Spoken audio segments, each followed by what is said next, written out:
Hello, my name's Tom, and this will be my final video for 2023. And in this video, I'm going to be reviewing the 2023 F1 Fantasy season. I'm going to start off by having a quick look at how my team did, and just talk over a couple of kind of pivotal moments through the season. Key moments for me to finish top 100 in the world, which I'm pretty chuffed about, very happy about. It wasn't the most exciting season in the world in terms of fantasy because of how the game kind of played out for the first kind of half, but we're going to have a look through my season anyway and try and see how I ended up with such a good rank. And then past that, I've got a few slides prepared for talking about the game in general, and that's kind of more aimed at kind of just you guys and get your opinions on whether you agree with me or not, and also on the very slight off chance that one of the F1 developers, fantasy developers, happens to come across this video, maybe it'll just be like just some useful feedback for them. So who knows, let's point it in their direction maybe. So let's start off with looking at my season. Like I say, I finished 84th in the world, which is kind of insane when you think about it. And that's just not just me bragging, it's just like actually like cannot believe I'm in top 100, because last year, last couple of years I finished like 2,000, 3,000 around there. And you know, top 1,000 was this fabled like mythical land, and like to be sat in the top 1,000 for the final few weeks of the year, and then in like the last couple of races jump into the top 100, it feels pretty good. So we're gonna have a look through what happened. We're gonna jump onto my team. We'll scroll down to the bottom of the season. We'll just have a quick discussion about how I ended up with the decisions I ended up with, and kind of a general kind of overarching strategy of how I ended up in the top 100. So we go all the way back to Bahrain. I'm not going to go through each and every single race, by the way, but we will start off by going into Bahrain, because this is a familiar sight from earlier on in the season. The template, the triple Red Bull, triple Aston Martin, and then a budget driver. Guan Yu Zhou was just the best pick for the first part of the season. And yeah, to be honest, this was the story of the first 9 races, more or less. We kind of didn't really need to deviate from that. A fantastic start with Guan Yu Zhou even picking up the fastest lap. So that kind of how my team looked for the next few races. I did change it around a little bit. For example, you see next race I picked Logan Sargent. I think that's like the only time he actually made it into my team. This was like the beginning of the season was me looking for room to maneuver again, switching the budget driver out, looking for who the best budget driver is, because the prices were so wrong that it just didn't make sense to move away from the triple Red Bull, triple Aston Martin. So yeah, the first few weeks were literally just jumping around the budget driver, which I wish I'd kept with Guan Yu Zhou for that first few races. It would have served me a lot better. Used up the no negative. The first chip I used very early on in the season, maybe a little bit too trigger happy, but you know, didn't actually do anything. But I kind of feel like okay with that decision. Australia proved to be pretty disastrous for a couple of teams, quite a lot of crashing, particularly towards the end. And yeah, if I went back in time and used that no negative again, I would probably save it for a race down the line. I don't know. It's really hard to know. It's not the most powerful of chips, and I will be talking in more detail about the no negative and my opinion on the chips a bit further on the video. But yeah, that was the first chip used. Didn't gain me anything. Story of my year, but somehow still finished well. So the chips aren't all the be all and end all. It's about just general consistency, I think. So we move into Azerbaijan, can kind of stick with the same team again. Again back to the regular template of Guan Yu Zhou, getting the -10 there. Unfortunately, finally go back to him, get hit by -10 again. Fantasy luck at its finest. We move on again, kind of sticking to the same team. Monaco was a disaster. I used my final fix to swap out Perez for Carlos Sainz. Ended up losing a few points. So yeah, 2 for 2 on failed chips so far. But again, that just kind of goes to show A, how weak those chips are, and B, how you can still recover from a poor chip usage, although these are, like I say, the weak chips, so it doesn't really matter. Again, if I go back and use Final Fix again, I'd probably, if it comes back again next season, I'd probably look at saving it for an instance like in Qatar, when we had that moment where Carlos Sainz, about an hour or so before the race, was rumoured to not be starting. That's the perfect opportunity to use the final fix, probably. It's like maximum, you know, you would have been hit with the big old -20 there. So I kind of had the blinkers on and was just like, Monaco has got to be the best time to use final fix, because it's so hard to get around, so hard to overtake, etc. So I just thought, oh, I'll get rid of Perez, who's at the back, bring in Carlos Sainz, who's P4. Didn't work out because Carlos Sainz didn't have a great race. So anyway, we move on to kind of a bit more of the interesting part of the season. Spain again, nothing interesting there. Just switching out the budget driver yet again. But again, I guess to this point, what are we round 8? Is the first kind of key moment of doing well this season is actually just patience, because I think a few teams by this point, we've had eight rounds. We're in like month 3 or whatever of the season. I think quite a few people are already getting a bit bored of just the same teams, and people started changing things around, doing other things, but just by staying patient and staying true to that kind of template, just let me kind of keep my head above water and then look to push on further on in the season. We move into Canada, round 9. This is where things start to get interesting. This is where I actually myself lost a little bit of patience. I was getting a bit frustrated myself. I'm only human, and I ended up going with Charles Leclerc. For whatever reason, I thought he looked good, to be honest, around Canada, and he did have an okay race, finished with 19 points. And I took him instead of Perez, so I broke away from the template just slightly, just trying to change up a little bit. It ended up costing me about 10 points because Perez ended up with, I think it was fastest lap or something like that around Canada, which kind of hurt me. So I did end up losing about 10 points. That just goes to show that patience is key until it becomes really clear to actually change your team. So I was a little bit trigger happy there, bringing in Charles Leclerc in Canada. And again, I think the next couple of races kind of show how patience is key, and then moving at the right time is also key. So in Austria, we obviously, again, went back to the template, brought back Perez from Leclerc, and had a fantastic weekend. And now this is probably my one and only real true regret of the season, is not putting the 3 times on Max Verstappen. It felt so right, and yeah, I kind of just got a bit caught up. I saw a few people on Twitter, to be honest, I'm again only human. I saw some people on Twitter like talking about, I'm going to wait for further along in the season, wait for some grid penalties and hope to capitalise on that. And I don't know, it's very easy when you're playing this game, you're all alone, you're just scrolling through your phone and looking at other people's opinions, which is probably what people are doing, looking for me. And I was at this point like thinking, I know it feels right to do the 3 times DRS on Max Verstappen, put the 2 times on Perez. It feels comfortable, it feels right, but I just got the blinkers came off on that, and I saw some people on Twitter talking about other options, and I was like, oh yeah, could get greedy and look for further down the line, hold off, play patient, got to be patient, patience is key. And to be honest, even though it felt right, I didn't go for it, and I kind of regret it, because I probably would have ended up with another like 100 points on top of this, and then might have even been enough to push me further up in the top 100 at the end of the season. So yeah, I do certainly regret that, and it just goes to show that looking at Twitter and whatever you're looking at, Discord or YouTube comments, sometimes it really doesn't help, and trust your own instinct. Don't get distracted. And I'm not blaming other people on Twitter for posting those things, because it was completely my own fault for getting my eyes drawn to those ideas and not trusting my own instincts. So yeah, I do think that you have to be a little bit careful and listening to random people on Twitter, to be honest. But yeah, now this, like I say, gets really interesting. Great Britain I remember I was live streaming going into this deadline, and I was talking about it, and like the McLarens looked really good. They had that upgrade the week before in Austria. Piastri had just picked up the upgrade for Silverstone, and they looked really good for the practice sessions. And I was either basically stick with the template or change it up a little bit, and this is where I changed it up just a fraction. I just wanted to dabble a little bit in McLaren because they look kind of good. So I got rid of Lance Stroll, and also my other budget driver, whoever it was, Guan Yu Zhou, I think, brought in Alex Albon. But the big thing here was Oscar Piastri. I trusted.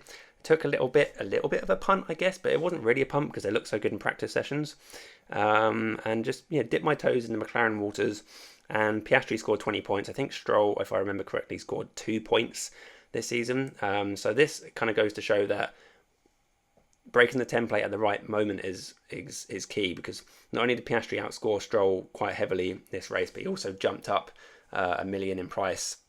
I think it was $1 million in price, which enabled me to kind of just creep ahead of other people's budgets at this point. This is where the budget starts to really stretch out with the new rules coming into place with extra budget increases and stuff after Canada. So yeah, dabbling McLaren certainly helped there, and that just kind of goes to show. I'm gonna at the end of the video do like a lessons learned thing. I'll go into a bit more detail, but basically being adaptable at the right moment is key to success here. So then we go to Hungary again, dabble a little bit more with the McLarens. They look strong again, but it's hard to pull yourself away from the trusty Aston Martins, who have just done so well for you all through the season. It's hard to suddenly be like, nope, Aston Martin are gone. However, I did, put a bit more trust. Last week, Oscar Piastri going into Hungary, bringing McLarens as well. And again, it paid off, that flexibility to bring in other assets that you didn't trust earlier on in the season, but suddenly have become trustworthy, as again, kind of key to growing the budget as well as getting the points. And then we go to Belgium, and Piastri got booted out because I wanted to afford Lando Norris instead.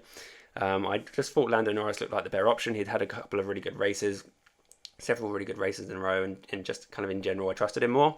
So I ended up, for budget reasons, having to cut Piastri to bring Lando Norris. And Piastri actually in Belgium did have that DNF, and I think was it sprint race or Grand Prix, I can't remember which, but either way got -20. So upgrading to Lando Norris, who I kind of preferred at the time, helped me avoid the DNF from Piastri as well, which was kind of nice. And then past Belgium, we're just going like all in to the McLaren. So it's gone literally from Silverstone all the way through to here to the triple McLaren are in there, and that's kind of like the new template at this point. I can't remember why exactly. I think it was because that's right. In Belgium, I didn't go with the triple Red Bull, triple McLaren, and then I got priced out of it. So instead of going for Perez here, I went with Fernando Alonso Albon kind of budget option, and I guess it was a blessing in disguise because Fernando Alonso had like the best weekend of the entire season pretty much in Zandvoort, and actually blew it away, and I had a ridiculously good weekend considering it was just like a normal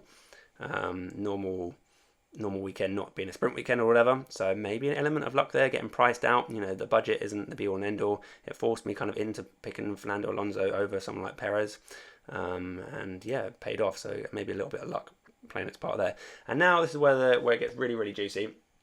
I'm conscious of how long this video has gone on for, but if you're interested in this, you'll be interested in this, so I'll carry on. In Italy, where it gets interesting, again, the importance of kind of flexibility and adaptability. I had it in my head all through the season that Limitless would be the best in a sprint weekend, and to be honest, it probably might still have been, but when it just felt right, and I ended up, the Ferraris looked great, and the Mercedes also looked pretty good in the practice sessions. The McLarens and Aston Martins were off it. It felt like a great chance to just use the Limitless, pile on the expensive assets whilst at the time I was thinking there's no guarantee that the McLarens and the Aston Martins are going to look this bad at any point for the remainder of the season. We're already halfway through the season at this point. I felt like this might be the only real good time to actually finish off the use the Limitless, and I went for it, and it ended up gaining me roughly 70 to 80 points on the template. So but worked out really well. Of course, lots of other people held on to the Limitless chips and paid the price later when they had a couple of disasters around Brazil and Kota. So that obviously probably helped my rank as well. People messing up there, or not messing up, just getting unlucky, I guess. But yeah, just having that adaptability, using it in Monza, even though lots of people are like, no, hold for a sprint race. It just kind of, paid off for me there really nicely, boost me up quite a big chunk in the ranks. Then we go to Singapore, another chip, so after not using, 2 failed chips early on in the season, then using no chips for ages, I then maxed out my budget this weekend, moved off the Red Bulls almost entirely apart from Verstappen himself, trusted the Ferraris, and felt like I had enough potential race winners with this team of Verstappen, Norris, Sainz, even Piastri potentially, and Fernando Alonso. I thought any one of them could potentially actually win this race, and lo and behold, actually Carlos Sainz did. So yeah, I used the autopilot there, partly because I was a bit scared to completely go against Verstappen, and also because I genuinely wasn't sure who might win, and I had so many good options because of because of cutting out Red Bull and bringing in Ferrari. Enabled me to have a better no budget driver build. So because of that, I had a wide range of drivers that could potentially score the highest. So I used the autopilot, and again, kind of followed my gut, and it paid off again. Gave me an extra 20 points, putting the 2 times on Carlos Sainz over Verstappen. So another nice little win there. Japan, I used the wild card because I wanted to go back to the template, and it would have cost me -4 to do so, and I just couldn't see any point in the season needing to take another -4 or -8. So I just used the wild card just to save myself 4 points, and Perez DNF pain begins there. So let's kind of skip forward a little bit. We go to the next kind of big moment. I suppose Qatar, another opportunity which I kind of wasted using the 3 times and 2 times. I would have used the 2 times on Lando Norris as well, which would have been really, really nice return. But yeah, I ended up chickening out again because I remember looking at the practice session, the track looked really lack of grip and slippery and dangerous, and it just kind of put me off using the 3 times. I thought I'd save it for Kota, and I did save it for Kota, and that's where we have the big pain of the disqualification, which really, really hurt me. But again, kind of goes to show that even though it was kind of a disaster having my 2 times driver score me a total of -8 instead of the 80 that was promised before the disqualification, just goes to show that it's still not the be all and end all. And I still, from this position, even with the 2 times on Hamilton failing, I still managed to climb from about 700 or 800 in the world up to about 100. I think, if I remember correctly, 123 in the world. So even with that failure, it still shot me up quite well. And without that failure, I would have been well into the top 100, but never mind. And then past that, we've got a couple more one more sprint race here, and then the final real big decision for me was Las Vegas, where the Ferraris just looked so good. Again, the McLarens didn't look especially great. Aston Martins have been kind of off it for a while, so I took my first negative points for the season. Already used the wild card to save me -4 a few races ago, and it felt rough taking a -8, I'm not going to lie, but it certainly paid off because the Ferraris really excelled, particularly Charles Leclerc, but Carlos Sainz pulled his weight as well as the Ferrari constructor, so we just went all in with the -8, and it paid off beautifully, cementing my place up there in the top kind of 100 area. And then the final race of the season kind of took another -4, which is throwing out -4s for fun at the end of the season, and to bring back the triple McLaren, which again kind of paid off and secured that final position as 84th in the global ranks. So that's kind of the summary, long kind of winded summary of my season, how I ended up 84 in the world. And now we're going to have a look at kind of my overall feelings on the game itself. Okay, so what did go well? We're going to start with what went well, because I like to think I'm a positive person. I like to think positively. I don't like negative things. We will get onto what I deem to be negative things on the next slide, but I'm not just going to sit here and slag things off. The whole point of this is that it's constructive. Think about what we can actually improve on, not just like I hated that and I didn't enjoy this game. Why don't I even play it in the first place? That's not what this video is about whatsoever. So I want to start on the positive notes anyway. And these are purely my opinions. Obviously, nothing's like factual data or anything here. It's just my opinions, what I liked.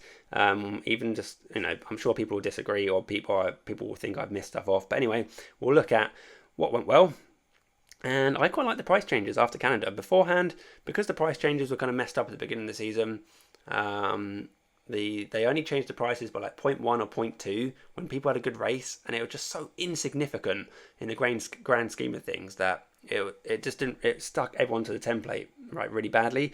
So the price changes where people were going up 500,000, 1 million, 1.5 million, I think was a great change, and it made the game just that little bit more interesting. It meant building a budget was actually a viable thing to do, and I think it's another reason which helped me get a good rank at the end of the season, by building that budget, focusing on where that budget increases are going to come from, picking the good drivers, getting the points and the budget. So I really like those changes, as well as the change from the season before, where obviously prices were based on, well, partly the hacker man, but also based on like who was buying. It was like a continuous market 24/7. Like you could just be kind of glued to your phone looking at who's potentially going to rise, who's going to fall, and you're switching in and out, making early substitutions.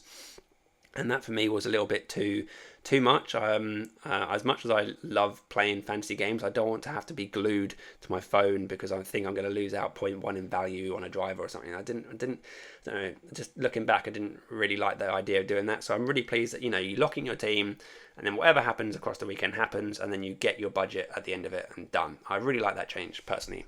What else went well? Pit stop points. Again, I'm not going to expand on this too much. I just think that's quite a nice little extra variable to think about when you're deciding between like two constructors. Having pit stop points available is actually an interesting thing to have to think about, particularly when we're looking at like the McLarens. If you're looking at McLaren versus Aston Martin, similar sort of priced assets, for example, you probably want to edge towards the McLaren because their pit stops are so strong. So pit stop points, I think, is an interesting variable to add. I like it. 2 constructor slots, also really like that, to be honest.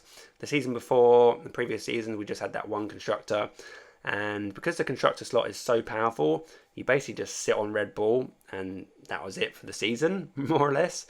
So having 2 constructor slots, again, added a bit more variety without going too drastic, and it was an important slot in our team, that 2nd constructor slot. And yeah, I really like that addition to the game, so thank you for that. In terms of chips, the one new chip I actually liked. You can take this, I guess, as a positive or a negative, but there was one chip I liked, and that was Limitless. And maybe that's because it worked for me so well in Monza, but also just because I think in general it's kind of a cool chip, and this game is supposed to be about fun. And having Limitless funds for 1 weekend, just go crazy, bringing all the hugely expensive drivers for 1 week, just, yeah, it's fun. So I like that aspect to it as well. People may disagree on that, but feel free to disagree. Write in the comments if you don't like Limitless for whatever reason. But I liked it.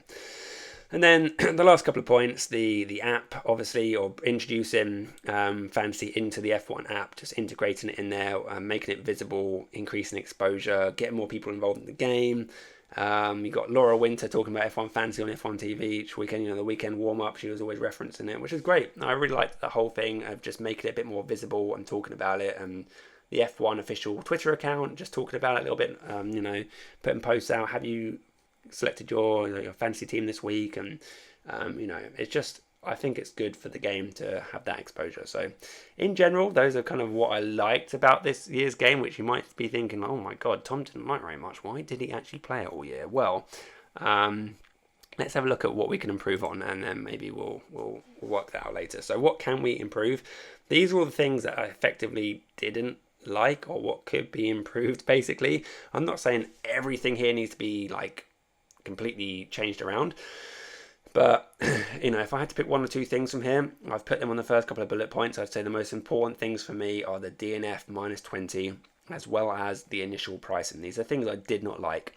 The DNF minus 20 is brutal and it's unnecessary. DNFs are almost entirely unpredictable. You can look at kind of trends, which constructor is a bit unreliable in terms of their car reliability, which driver takes more risks and more likely to DNF, let's not put him in my team. But all in all, probably like the vast majority of the time, DNFs are unpredictable and they hurt so bad, because not only do you not gain the points, for example, someone's going to finish second or third or first or whatever, and then suddenly their car just has an engine problem and they end up DNF, and not only do you not get the 20, 30, 40 points that you were due, you also get the minus 20 slapped on top of that, so you end up with a kind of differential of like 40, 50 points in some instances. I know it's not all like that every weekend, but but it's just so frustrating. And this game, again, I've said it about before, this game should be fun. It should be about scoring points. You should be picking your teams to score points. It feels good to score points. It feels bad to lose a massive chunk of points when you, particularly when you didn't really have any input into that loss of points. So hitting us with a minus 20 for a DNF and even a minus 25 for a disqualification is just too big. Particularly, I'll stress this, particularly in a sprint race, I think it's even more brutal when the points on offer for a sprint race, like even if you win the race, you score 8 points. So you win the race, if you pick like first, second and fourth drivers, they get 8, 7 and 6 points. That's what, 21 points, whatever it is. 8, 7 and 5, so that's 20 points. So your team finishes, they get first, second and fourth, they score their 20 points, you get one random DNF, minus 20, so all in all, even though you've got 3 of the best drivers in your team, you score 0 points, because that minus 20 for a sprint race is absolutely appalling. I can't speak more strongly on it, to be honest, unless you want this to become like an R-rated, 18-rated video. But yeah, minus 20 for a DNF. Scrap it off, developers. Scrap it off. At least, for the love of God, make it like a minus 10 like it was the season before. Anyway, enough said about that, because I could go on all night about how much I hate the minus 20. The other thing I really didn't like was the initial pricing. The developers, I'm under the impression that developers were a bit rushed at the beginning of the season. There was a bit of and R in wordplay on going to continue making the game, and then it wasn't long before this season was actually announced, maybe just a few weeks beforehand, it was announced that Play On had left or whatever.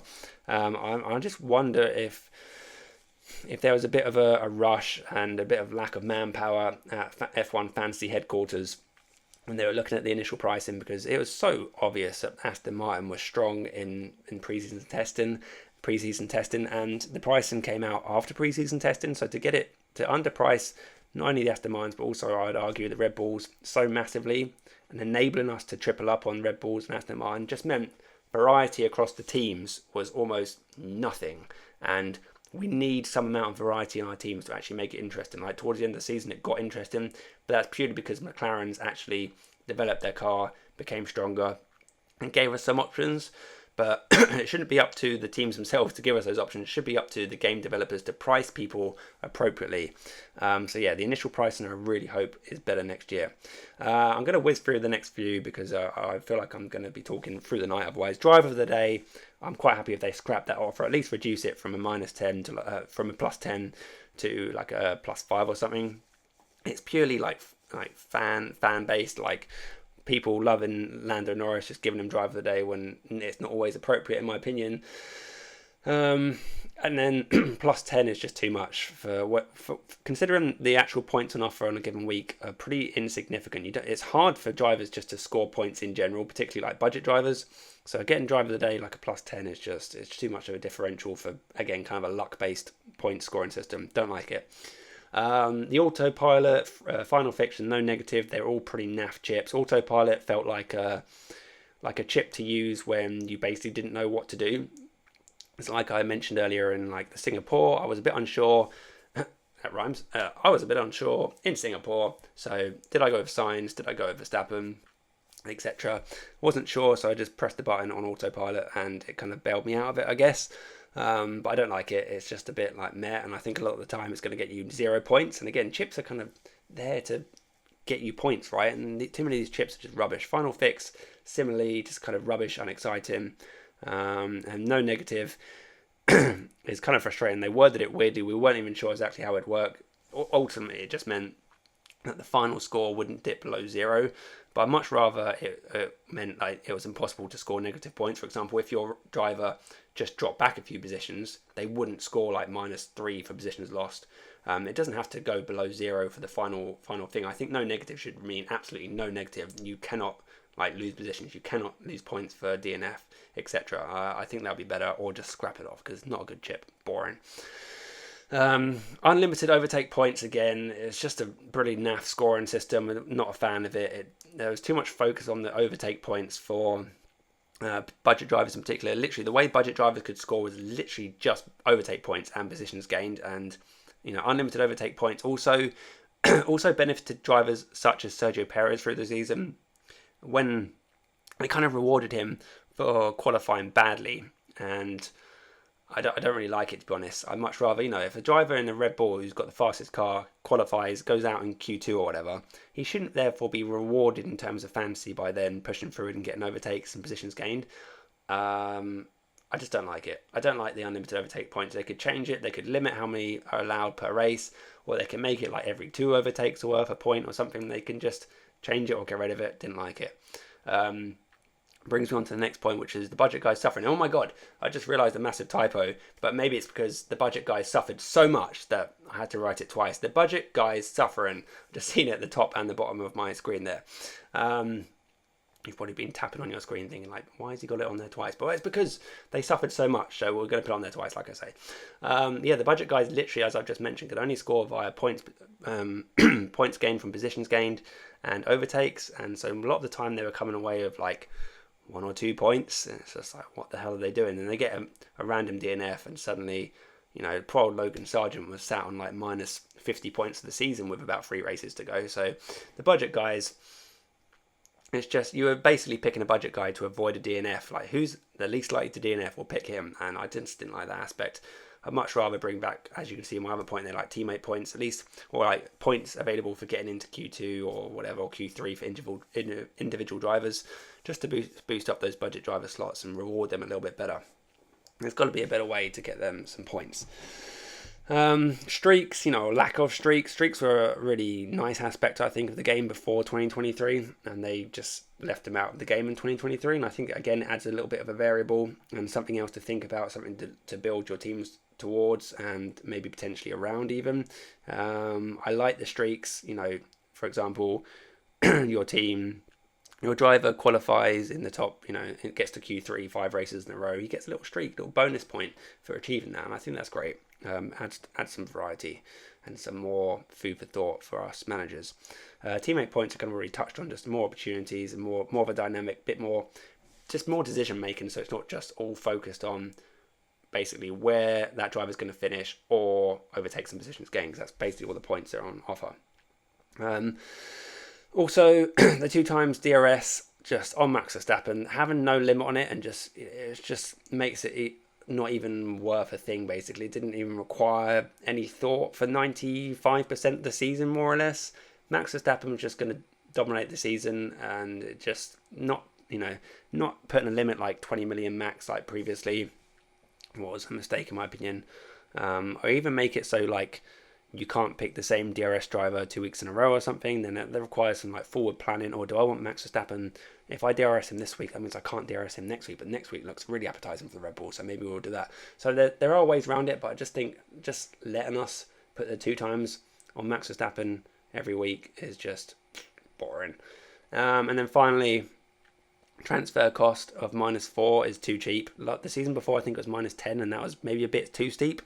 But yeah, I'd go somewhere in between -6, 7, 8, something like that. Make it a little bit more costly because it's just too easy when you're scoring like 300 points a week to only take a -4 out of 300 points. It's too easy to just completely change your team. It's almost like a wild card for almost no real loss of points. So I didn't really like that. And then finally, better prizes, because only giving prizes like first, second, and third, and then occasionally offering like one race, like in Las Vegas, they had the one race league, that sort of thing. I think it's just a bit naff. Like, come on, F1 is stinking rich. They're raking in the money. They can surely give some better prizes. Give some prizes to everyone in the top 100. Yeah, go back and give everyone prizes in the top 100. Just putting out there, right? Yeah, so that's kind of what they can improve. I'm sure there's plenty more to think about. But these are some of the key points. I think the biggest things for me, if they want to change anything, is make sure they get the initial pricing right and get rid of the DNF penalty. Don't let it be so severe. Okay, so to wrap the video up, we're going to talk a little bit about lessons that I've learned this season. It's just going to, again, my own personal opinion, and what I think might be useful for 2024 for myself and probably for you guys too. In no particular order, I think that being adaptable is, as I've said there, crucial. I think back to switching out for the McLarens, getting rid of the Aston Martins and the McLarens around that Silverstone kind of Hungary area.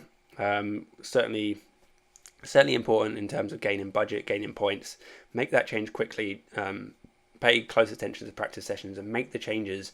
Don't be afraid to break away from the template if it looks, I've often said on streams or on Final Thoughts videos Friday evenings, if it's staring you in the face, e.g. like Las Vegas Ferrari, if it's staring you in the face, don't be afraid to make that kind of adaptable change, and it will gain you the points.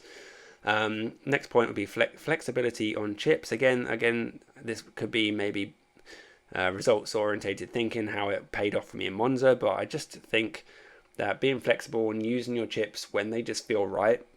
And I didn't listen to my own advice there back in Austria when I should have used that chip the 3 times on Max. Being flexible is also really important. Don't have it set in stone. I'm going to use my 3 times at this race. I'm going to use my limitless on this sprint race. Be flexible, and it can pay off. Alternatively, kind of the flip side of that is patience. I've said, be flexible, be adaptable, but also be patient. It's hard to be all 3, I guess, but being all 3 at the right time is key. Patience, particularly in the early part of the season, really important.